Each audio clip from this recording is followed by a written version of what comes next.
It's The Journey with drug and alcohol attorney Mark G. Astor. All right, so everybody, welcome back to another edition of The Journey. Very excited to have my guest, Debra Tendrich, with us. How you doing? Good. How are you? All right, welcome to the show. So what's really cool about Debra, she has a very cool not-for-profit called Eat Better, Live Better, right? That's right. And in a nutshell, it helps kids, right, who are dealing with issues of obesity and all kinds of fun stuff like that. Not entirely. My mission is to prevent, reverse, and reduce childhood obesity, but a lot of kids don't necessarily experience the external obesity as a child because they have the internal obesity symptoms and they don't show it, with weight yet. So basically we're just educating kids how to eat better and live better, their parents and the teachers, the whole community really. So you know what? So one of the reasons I wanted to have you on the show, okay. and Deanna, I'm going to keep my hand down because she told me last time I use because I'm a right-handed, I'm right side dominant, so she said I put my hand up and it blocks my face. Not that that's an issue, because anyway. So I think if you look in the dictionary under the word entrepreneur, I think it would have your picture. Thank you. I mean that. That's why I wanted you on the show because, I just see first of all, you're everywhere, but you're doing so much great work and helping a lot of people, and really what this show is about is people who are making a difference and helping other people, and so when I was planning up, the next couple of weeks, I said, I gotta get Debra on the show. Well, yeah, you ran into me at Farmer's Table. Yeah, you sort of reminded me because I hadn't seen you on Facebook for at least 48 hours, so I know. So you inspire a lot of people, you know that. Well, that's my goal. Part of the inspiration is because I actually lived the transformation myself when I lost the 70 pounds in 2013. I know, you know what? I went on your website. I don't know if I pulled the photograph off, but I don't know if I did. Well, so here's one of the photos on the website. So what's the web address? It's eblb.org? Yeah, so eblb.org. So this is like this is a photograph of you. I think when was this taken? 2017 when I won my title of Miss Florida Woman of Achievement. Right. And then there's another one, and I don't think I pulled it off the website, where you look dramatically different from... It's the one where I'm pulling out my pants. So let's back up a step because your story is really cool, right? How did, Eat Better, Live Better, what was the catalyst for that? Well, when I so I was an obese child, became an obese adult. I was running a dental office for 14 years. In Atlanta, I built a practice up from 500 patients to 15,000. Helped her open 3 locations, moved here, started working at an office. And Atlanta culture is a lot different than Boca culture. So were you like the business development person for the business? Not intentionally. Not intentionally? No, it turns out that I accidentally... had a knack for it. You're an entrepreneur. Right. And I didn't realize that. I thought I was just doing my job. But then when I started my nonprofit, I realized I had a knack for business. But when I started working up here, a size 16 that I wore in Atlanta is dramatically looked at differently down here in Florida. So here, the patients would say, "Oh, Debra, your face is so pretty. Why are you eating that? Or why are you doing that?" They would see me. I would drink a 6 or 12 pack of Coke every day. I'd have honey buns, fast food every day. So, I was really unhealthy. And so I said, fine, I'll work out and eat right for 30 days. And when I tell you how much I hate it, you can never mention it to me again. So I was really just doing this to kind of shut people up. And I ended up falling in love with it. So what year is this now? 2013. Okay. My daughter had borderline ADHD, sinus problems, skin rashes, stomach ache. All these problems. And when I changed her diet, when I changed mine, all that went away. So was she eating some of the garbage, I guess, for lack of a better word, that you were eating? Well, she ate what I ate. Right. So, that's one of the things that I tell parents. They're like, well, my daughter doesn't like this or my kid doesn't like that. I'm like, yeah, but you're still the parent. It's your child's hair. Your child can pick their clothes, but you're their nourishment. You provide the food. You know what I mean? So my daughter ate what I ate and what I fed her. And so she was sick. Presumably her health wasn't great. Right. And so that's why I was telling you, a lot of kids, my daughter was thin. My daughter, though, had other symptoms that the food impacted. So not necessarily obesity is external. I was skinny until I was like 8, and then I started putting on weight. Just kids have a higher metabolism sometimes. So what do you other than obviously the foods that you're eating is obviously what caused the weight gain, but, I think one of the things we talked about before we went on was sort of what's going on internally, right, with the kids, like why are we doing this? So, What do you think caused you to eat the junk food, drink all the soda?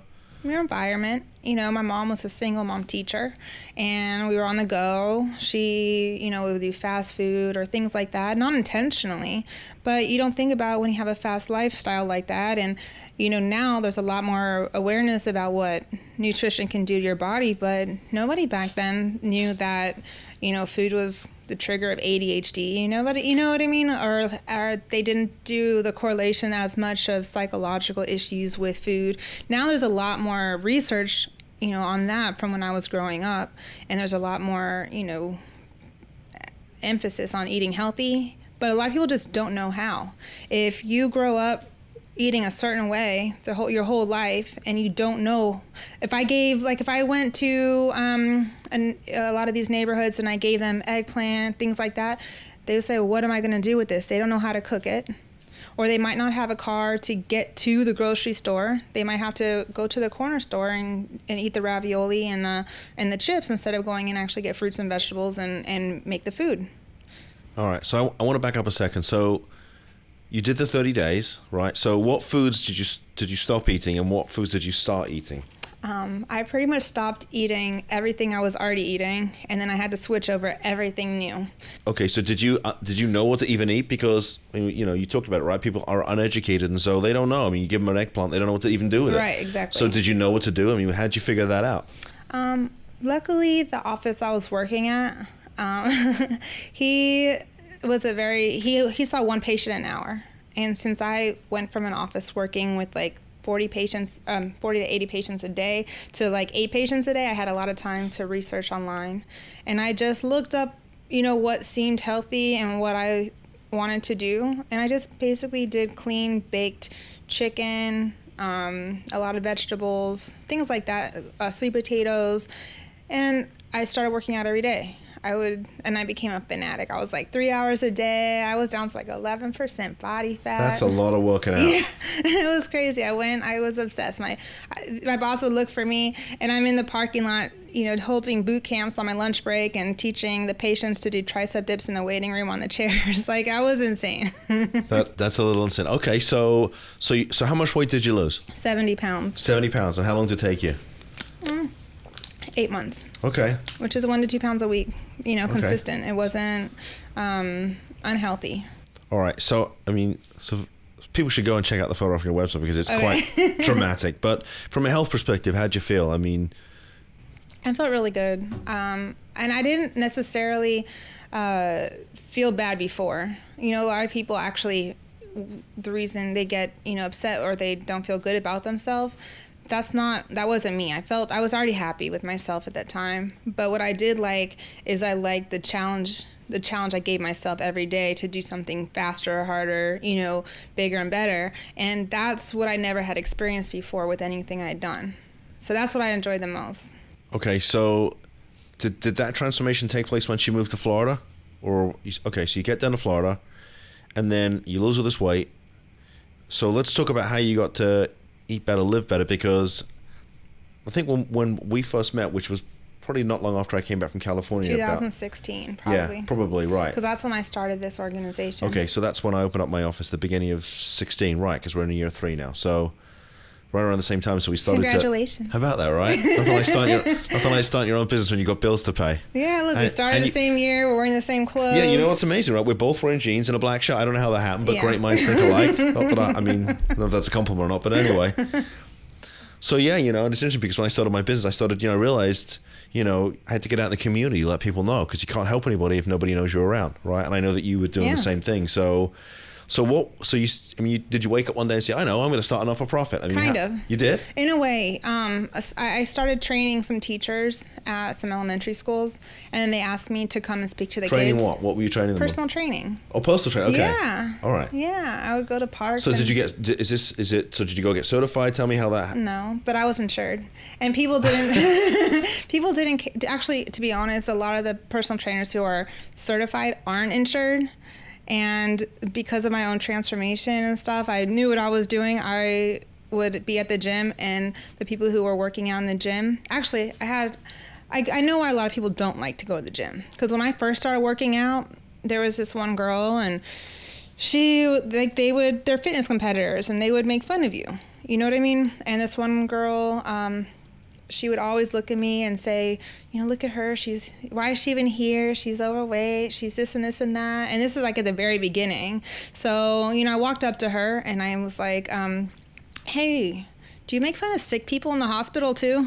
Because it doesn't make sense. If someone is overweight and they're going into the gym and working out. But the reason I brought that up is because the same girl, months later, she saw me doing an exercise and she'd never seen it before, and she asked me to teach her how to do it.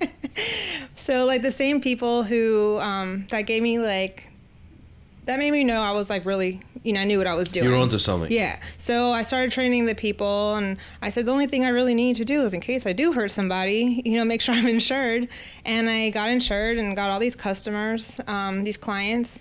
I gave the dentist 2 months notice, and I started training instead of, dentisting. And I ended up doing pretty well. The teachers I was training invited me in to talk to their kids on career days and things like that, and I realized I wasn't making a difference. So how'd the teachers even find you? So, my daughter's school. I would take my daughter to school, and the teachers would see my transformation too, and we would just talk about it. And so that's how they found me. And then I was out training them. And they just asked you to come start training them? No, I told them I was training, So at that time I'd already had a few customers. They were my patients at the dentist, and they became my customers. Okay. And so now I went to the dentist, the schools where the school my daughter went, and I'll talk to the teachers, and they became my clients. I had a really good deal with the teachers. It was a group training for the teachers. We go to the park and we do an outdoor workout, 3-4 times a week. Did you work out this morning? Me? Yeah. Not this morning. morning. Are you a morning person or? It depends on the day. I was going to go this morning, but my daughter had a sleepover, so I had to be with my daughter and her. You're a good mom. I'm a morning person. If it doesn't get done in the morning, it's just probably not getting done. And I function much better when I get myself in the gym and just sort of get my mind and my body on the same page. What kind of workout do you do in the morning? So I CrossFitted for many years. Yeah. So I'm used to doing a very short, intensive workout. So I prefer to work out for 20-25 minutes. Figure it takes me 10 or 15 minutes to get these old bones moving and loosened up. 20 minutes for a workout, 5-6 minutes to stretch. So it's normally 45 minutes in the gym. But I keep moving for the 20 or 25 minutes, I've been doing kickboxing. Well, you have to come to one of my Krav Maga classes. I will. How do you spell it? KravMaga. Okay. Yeah, I'll come to one. It's Hebrew for contact combat. Yeah. All right. No, that's very cool. I went to Israel in 2006 on the birthright trip. I loved it. All right. Well, you have to come to class. So I want to back up one more time Okay. because I'm easily sidetracked. So I got to keep you from going with me on a sidetrack. So you started training all the teachers, right, at your daughter's school. And then what happened? They invited me to talk to the kids. So what did you talk to the kids about? About how I got healthy, my daughter got healthy, how it's good to eat good foods, how, they need to stay active, find a sport they like. It doesn't have to be working out. It could be tennis, swimming, karate, basketball, anything you could think of that keeps them moving. And we would just have a fun 30 minutes with the kids. But then I would leave, and they didn't leave with any substance. Kids need repetition. They need positive reinforcement. They need to actually learn how and why. And I wasn't doing that. So kind of organically turned into, I got an idea.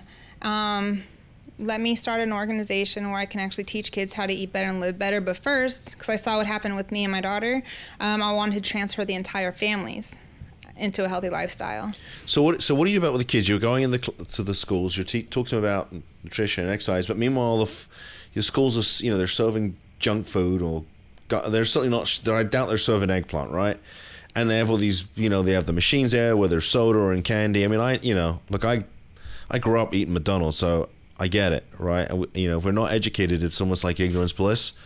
But I mean, if you're talking to them about, how important it is to eat healthy, and yet the school's serving them with garbage anyway, Yeah, so, I've been in talks with the food school services, and we are, I'm working on reinventing some of the recipes kind of behind the scenes. I'm thinking about some of the recipes they have, but they don't have a big budget to feed the kids, and they serve 180,000 meals a day. They're the biggest restaurant in Palm Beach County, you know, in every district. It's very hard for them to feed kids on a budget. They have made some improvements.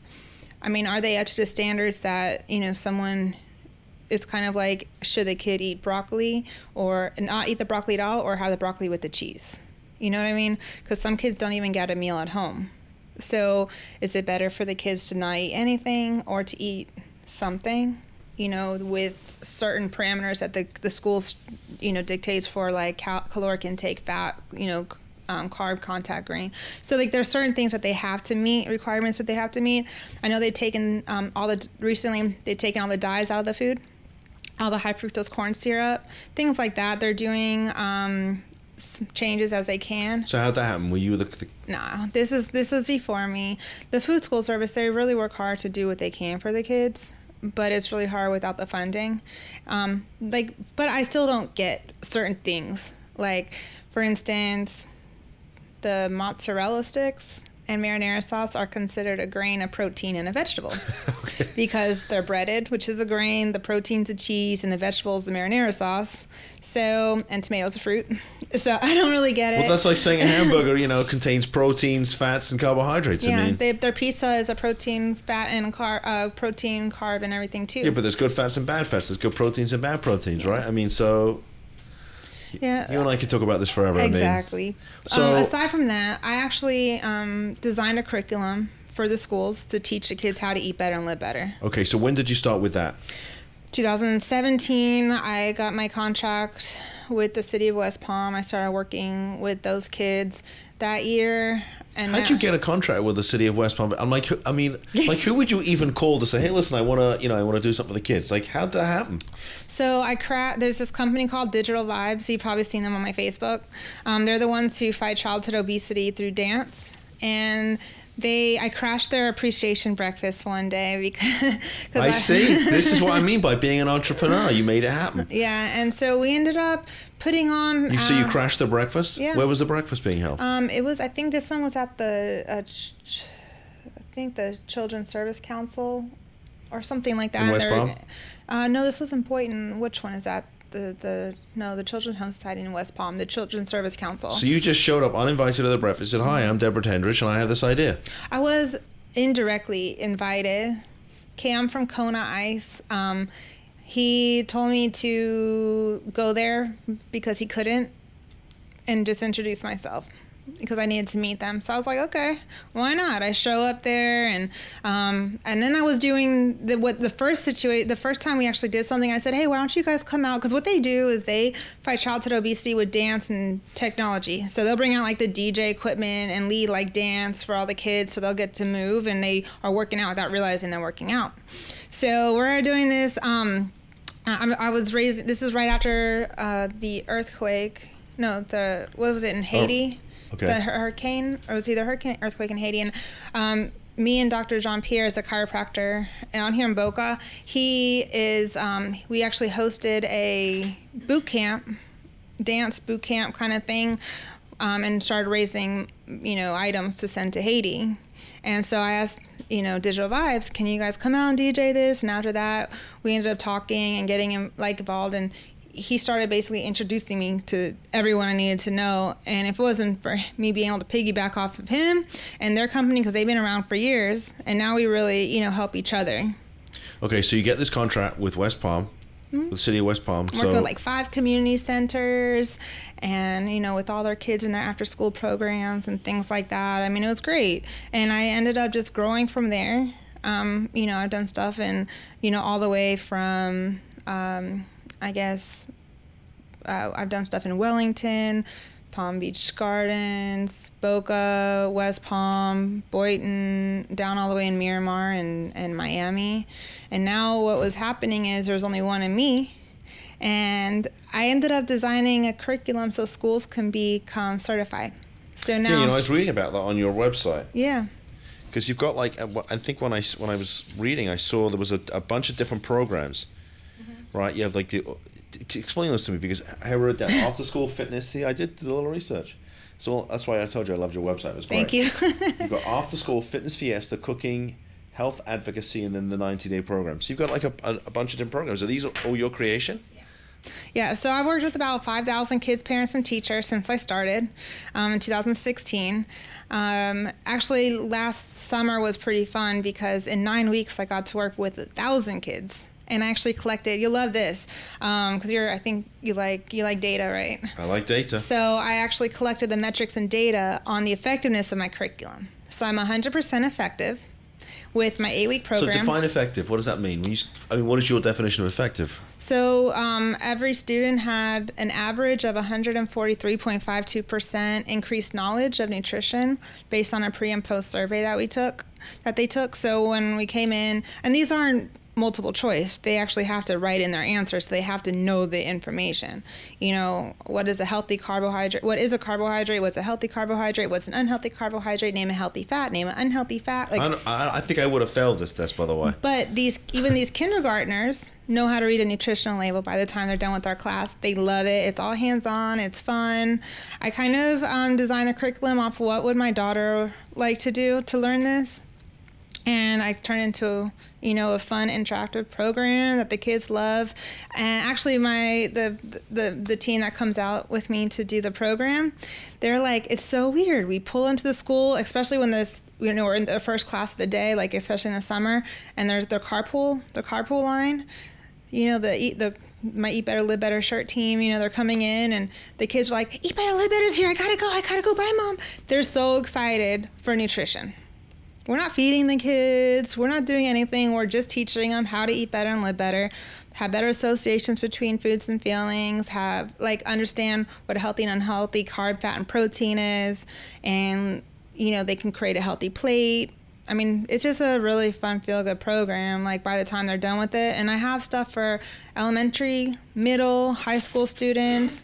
And what's really cool, back to the certification course, and I was telling you now the school's going to be certified.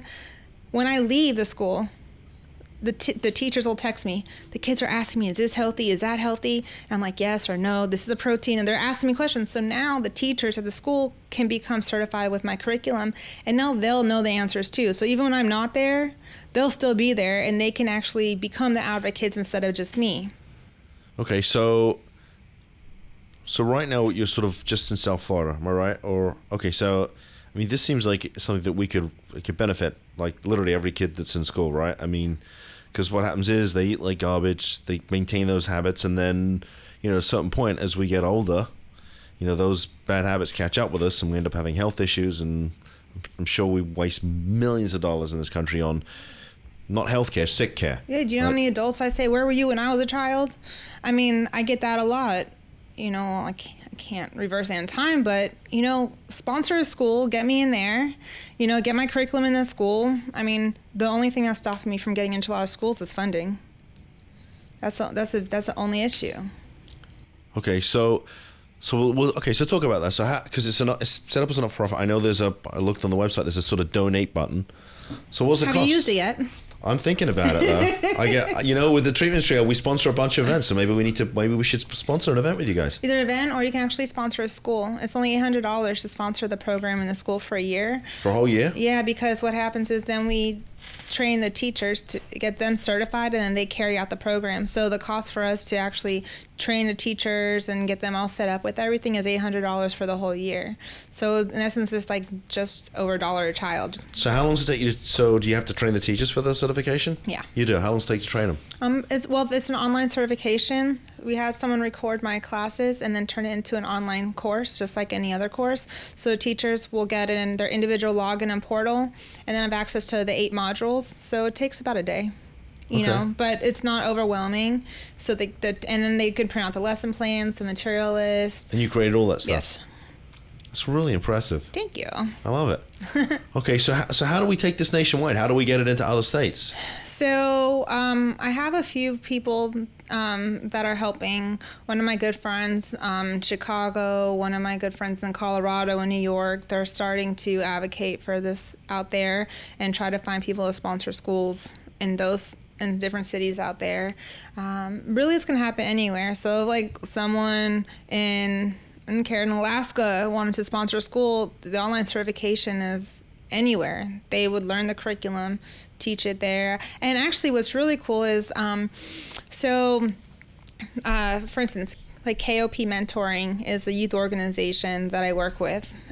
What is that? What's KOPO? They work with teens and younger kids and give them opportunities that they may not have had in the past. So what we're doing with them is their older kids, like their juniors and seniors that they work with, are going to become certified and teach the younger kids. So now they're learning leadership, public speaking, getting another sense of responsibility, and getting something really cool on their resume for college or a job. Wow. Okay. So it sounds like there are other things you can do, right? I mean, anything. All right. So what else do you want to do? What's your vision? Do you have people ask, they say, what is your vision? What are you going to do? What's your 5-year plan? What's your 10-year plan? I'm thinking, I'm trying to just think about, when you run a small business and you're in that, hustle stage, I think 3 months down the road, 6 months, I don't know if I necessarily, I have an idea in my head where I want to go, but it's not set in stone. If you ask me to write it down, what does it look like in 5 years? It might be it would really be hard for me to do that. Yeah. Right now, I'm in talks with some of the school districts to actually, because my curriculum meets the Florida curriculum standards. So I'm in talks with some of the school districts about having my curriculum as a health class during a day for the schools in their districts. So will the kids get credits for that? Yeah. Great. So in elementary, they have, the different exploratory classes. I would actually be a health class. So for 8 weeks, they would learn how to eat better and live better and change out to different health classes, that they would normally do. So I guess my goal would to have that be as a curriculum standard for elementary schools throughout the nation, because the kids, you think about it, before they get into a car, they have to get a driver's license, take the test, because why? So they don't kill themselves or somebody else. Food is the slowest, most painful death out there if you don't eat right. I might be putting my lunch. Although I've been eating a farmer's table lately. Look, as you get older, you have to eat. You know that. Well, not just as you're older. What's that? As you get older, every day you're older, no matter what age you are. I'm fighting the good fight though, but I've noticed as I get older, right? I got to be careful about what I eat. When I was in college, I lived. I'd go back from the gym and I'd order Domino's. If I did that now, it wouldn't fit in my pants. Yeah, I smell something unhealthy and I gain 5 pounds. I can't even walk by anything. It's that bad. But I know you're always moving. You're always exercising. Yeah, I am. I'm on the go a lot. I don't really sit down. I do like a really intense workout. Every single day, at least I could do about an hour, or I'm running around. I'm on the move. That's true. But you can't outrun a bad diet either. So if I'm stuffing my face with all these unhealthy foods, no matter what workout you won't see change. Do you have a cheat day? Do you have a day? I don't believe in cheating. I believe in treating. So I don't call it a cheat day. I'll call it a treat day. Okay. So my daughter and I are vegan. So she'll make a healthy dessert, but we make it. So we'll actually go and pick the ingredients out and maybe bake a healthy dessert because she loves baking. And so we know the ingredients, they're natural, things like that.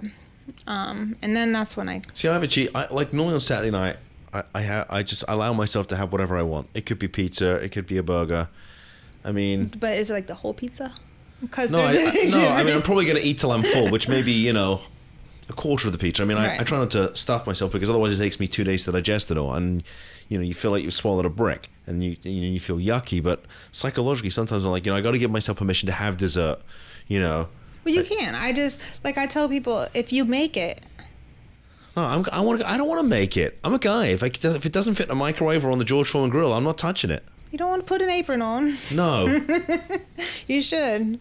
No, it's you'll know the quality of the food is better when you do that. Oh, I believe you. All right, so look, I want you to give out the website address. And also, so what's your website? EBLB.org. Right, and they can go on there, they can donate. Yeah. And after we get done, we're going to talk about how we maybe can work a little together. Yeah. I think that definitely you should sponsor a school. And we also have some networking events that I host, in Boca every now and then. We get a great turnout. So how does somebody find out about that? Because I know you have a Facebook page, right? Mm-hmm. So tell us, what's it under? How would they find you on Facebook? Okay, under either Debra Tendrich, or they can go to Eat Better, Live Better, and You could find me at Eat Better, Live Better. The other option is to send me an email. You can send me an email to info@eblb.org, or you can call me at the office at 561. Actually, I'll give the easier phone number, 877-434-KIDS. And Ring Boost actually gave me that number. All right, say that again, slowly, because 877 434-KIDS. Kids. That's a great number. Yeah, 877-434-KIDS. It's a great number. Yeah. All right. I'm glad you came on the show. Thank you. Thank you. You're welcome. Took a while to get you in it, but I always get you in it. I always get my guests in it. So listen, thanks for tuning in. We're excited. We were very grateful to have Debra here because she's, frankly, it's not easy to get her to sit still for more than a half hour anyway. But if you want more information about what we do, you can go to drugandalcoholattorneys.com. You can email me at mark@drugandalcoholattorneys.com. You can call us, 561-419-6095. You can find us on YouTube, Instagram, I'm trying to remember this, LinkedIn. I think we're even tweeting. There's a Drug and Alcohol Attorneys Facebook page. There's the Mark G. Astor personal page. I just realized. What did you realize? We didn't even talk about how food affects the mind when it comes to like drugs and alcohol either. All right, so you know what? We're going to make that happen. We have time? Do we have time? All right, so you know what? Let's talk about it. We don't have to be quickly. We can be a little bit quickly, but because, not too quick. I mean, when you were saying that, I was like, I knew I wanted to bring that up in the middle of it. You got to remind me. I'm just not that. I just don't remember everything. I told you, I got all the things that are going. I think it's my memory. But food is a mood stabilizer. So let's talk about that because I think that's important, right? I mean, and I never really thought about it that way, but I'm glad you brought it up. Yeah, like so when you eat healthy, you don't get as many mood swings. You're more balanced, so you're not. Think about if you're hangry, are you more likely to commit? I get hangry. What happens when you get hangry? I'll tell you, it's interesting you say that because the treatment centers that I go to. So I mean, I typically will only refer somebody to a treatment center that I know the people that work there. I've been to see the place, and I'm very familiar with how they work. But most of the treatment centers that we work with, the ones that I'm comfortable where I would send a family member, they have like a kitchen and a chef, and they are really careful about the nutrition because someone who's been using probably hasn't been feeding themselves. And if they have, it's with garbage. Exactly. I mean, they're not eating all the healthy fats and proteins and carbs that you teach the kids. That's for sure. And also injecting heroin or whatever they're doing. So tell us about that. I mean, help us understand the connection between food and addiction and. Well, okay, so food is really psychological. So, for instance, I had this one girl. She was 18, and she would eat something she would have something really healthy. That was a beautiful meal. Like you and I would be like, oh, this looks great. She would take it, throw it in the garbage, go to McDonald's and get like a Big Mac or something. And I'm like, have you ever met a drug addict before? And she was like, my mom. Fast forward, the only time she ever saw her mom from the time she was 6 until from the time she was 6 to 14, her mom was on meth. And the only time she would see her mom is when her mom would open the door, throw in a bag of fast food, close the door, and leave. So a lot of times, aside from, the drugs or anything, there's a lot of psychological connections. If you took away that fast food from this girl, you're taking away the only memory she has of her mom. And she was scared to let that go. So psychologically, she didn't feel like she was worth it to like maybe create different memories, try to remember her mom in a different way. But she was very attached, to that fast food, which is why she would never give it up. When you are able to feel better about yourself and eat a stable diet, your mood stabilizes a lot too. That's why a lot of these treatment centers do a lot of fitness, and because a lot of, I don't know if you know, in the gym, a lot of people who went through rehab, they are like fitness fanatics because they have to channel something, and usually they're compulsive with something. They have a really obsessive personality where they have to do something like. Listen, a lot of the kids that we put into treatment, I mean, they're like mad scientists. They're brilliant kids. Yeah. These aren't stupid people. No, I know. They're really, really smart kids. And, you're right. If they're not channeled in the right way, they do something else to stimulate themselves. Yeah. So, for instance, with food, doesn't food change your feelings and how you feel? If you're sure. I mean, pizza, oof. But then pasta. What? You get, and then you get guilt. Yeah, right? I'm like, oh God, I feel terrible. I just ate that pizza. But just for instance, that one thing makes your mood go up and down, up and down. Imagine someone who's psychologically not stable, and they're going up and down, going through these withdrawals or cravings and things like that. And not only for their food are they going up and down, but from their cravings are going up and down, from needing the drugs are going up and down. And now they have all these different things out of balance instead of just maybe focusing on one thing that's out of whack. So now they're focusing on 3 things that's out of whack, and they can't stabilize at all. So, if you stabilize like the nutrition, and you can at least stabilize the mood and all those extra mood swings and focus on the real root, because not as many things will be out of whack then. So maybe this is something you should, because obviously if somebody gets out of treatment, right, and this is something we talk about to the parents, because they say, they ask us, can we guarantee to keep their kids clean? Can you guarantee me that my kid will never? No, I can't guarantee that. I don't have a crystal ball. But I can tell you this, if you don't deal with it, it's only going to get worse with time, which it's like eating, right? If you keep eating badly, your health is going to get worse over time.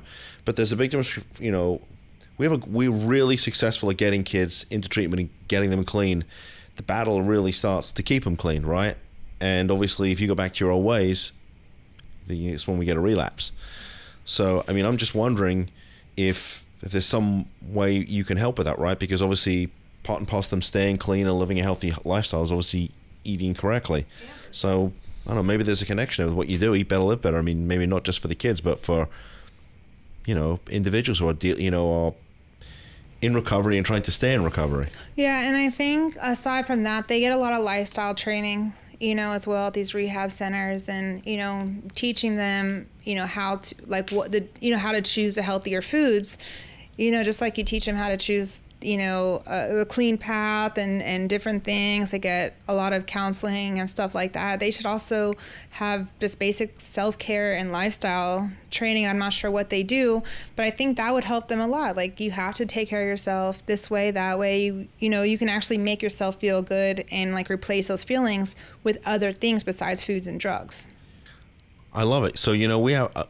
on my Facebook page, we're connected to, I think 90% of the people I'm connected to on Facebook, they're all treatment providers. So if any of them they're going to see this show, okay, and we're going to boost it. So we're going to get a lot of, thousands of people watching this. Very good. So if anybody's, either in recovery and wants help with their nutrition, they should reach out to Debra. Yeah. If there's any treatment providers out there who want to introduce your program, or just talk to Debra about what she can do to help, your clients not only get clean but stay clean, they should reach out to you. Yeah, absolutely. Yeah, it makes a big difference, the food, with every aspect of their lives, and also if you're going through treatment and you can prevent other illnesses, it's some mental illness, obviously that needs to be addressed separately, but a lot of the depression, self-esteem, body image, all these things that sometimes in the bullying, things like that trigger, sometimes triggers for, the drugs, could be alleviated either at a young age or while they're going through treatment. Wow. All right, I'm glad you told me that. While I've got you, did I miss anything else? Because I know you're full of great stuff. No, seriously, tell me, because I don't know everything. Right. No. And I don't even know what I don't know, but I know I don't know everything. Yeah. I don't know. There's just really, it's an infinite number of things that, first of all, my organization does need support of the community, whether it's, donations, volunteers, referrals of maybe, you might know a business that would like to get involved and do a fundraiser, or I have a 5K coming up in May at out here in Boca. It's eatbetterlivebetter5k.com. How many people are you going to have run the race? When I did it in 2017, I had 629. 600 people showed up to run a 5K with you? Or walk. You could walk it too, but yeah. So when's the next one? This is next May. May 5th. It's Cinco de Mayo. And it's going to be at the South County Regional Park in West Boca. Okay, so how many people are you expecting this time? I want to double the numbers. I would say at least 1,000, probably more. Yeah, you're going to register too. I'm going to register too. Yes, I am. So I got a question. If we sponsor, do we get our name on the T-shirt? Yeah.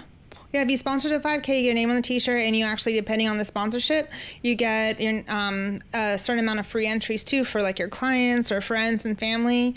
And we also put you on all the flyers, social media. We do a lot of We do a lot of advertising on that. Okay, so we'll have to talk about that as well. Okay. So how do people find out about the 5K? Eatbetterlivebetter5k.com. Okay, They can go and register. They can reach out to me. That's not on the eatbetterlivebetter.org website. Yeah, it is. But there's a separate registration page just for the 5K, which is eatbetterlivebetter5k.com. Okay, so if they want to register, what's the cost to register? $35 for an adult, and you can either choose to be timed or not timed. So if you're just wanting to walk it at leisure, you don't need to be timed. But a lot of people like to see how fast they can run. And I think the kids are $15 or $20. I got to double check because the price changes, when it gets closer to the event. So what do you do with the money? Well, some of the money helps pay for the event, obviously, but all the money we raise goes to sponsoring more schools and more kids, and creating a bigger impact in the community. I love it. All right, anything else you want to tell us about?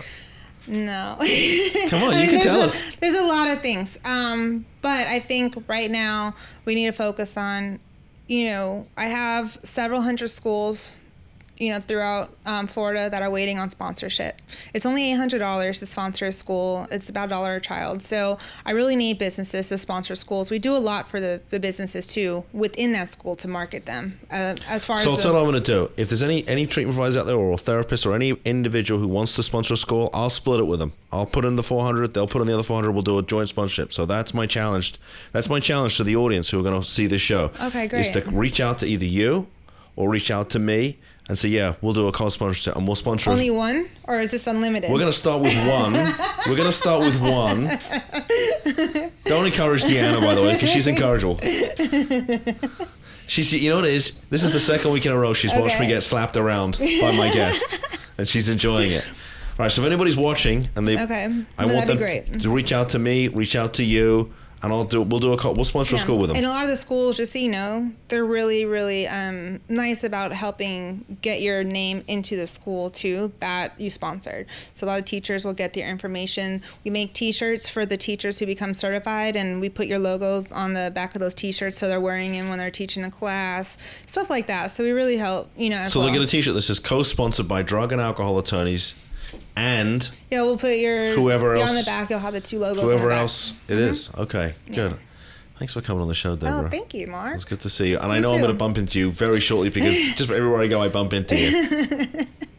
Yeah, you'll see me around. Yeah, I know, and you're helping a lot of people, and thank you for that. Thank you. No, I appreciate you.